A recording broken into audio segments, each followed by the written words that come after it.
Entr'acte n'est jamais venu, jamais. 5 actes sans une seconde d'interruption. Et toi, t'appelles ça de la civilisation? 15 ans d'attente, Jean-Claude. 15 ans que Simone attend d'entrer à la Comédie Française. Ça y est, c'est fait, elle est engagée. Et miracle, on lui offre le rôle dont elle rêve depuis toujours. Pour la première fois, elle vient de jouer Phèdre dans le plus prestigieux théâtre d'Europe.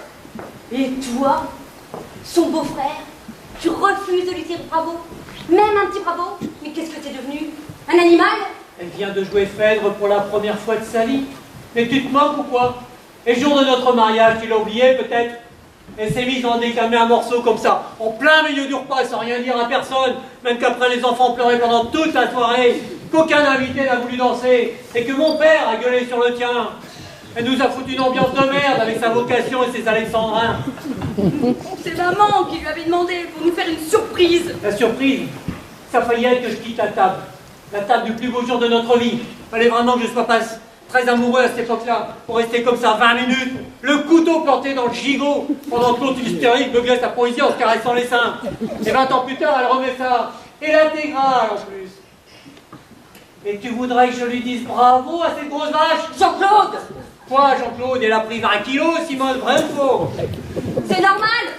C'est l'angoisse d'attendre. 15 ans d'angoisse. Forcément, elle a compensé par la nourriture. Mais franchement, c'est pas ça qui compte. Quand on est habillé en toge, ça compte quand même un peu.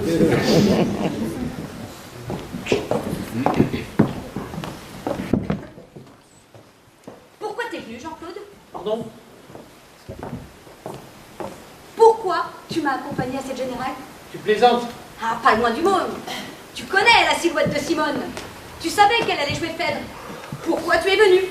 Parce que ça fait 3 mois que tu me bassines jour et nuit avec la première de ta sœur, qu'il ne faut manquer sous aucun prétexte. La soirée du 16 janvier était notée en rouge sur tous les calendriers, tous les agendas. C'est devenu une fête familiale chez nous. Cette année, on aurait Noël, Pâques et Phèdre. À ce propos, je te signale que ni ton père, ni ta mère, ni ton frère ne sont là ce soir. Elle avait que 2 places pour la première. Et pourquoi c'est tombé sur nous? Pourquoi? Et oh, Hein?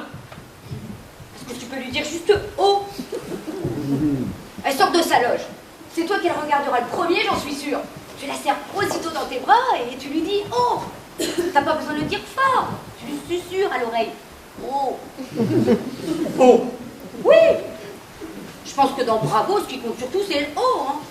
Les autres lettres sont, pour ainsi dire, inutiles. Tu les as entendus, les gens, pendant les rappels à la fin de la pièce. Ils applaudissaient en criant bravo, vous, vous, vous. C'est surtout le oh qui résonnait, avec, pour être honnête, un petit rien de V. Vous.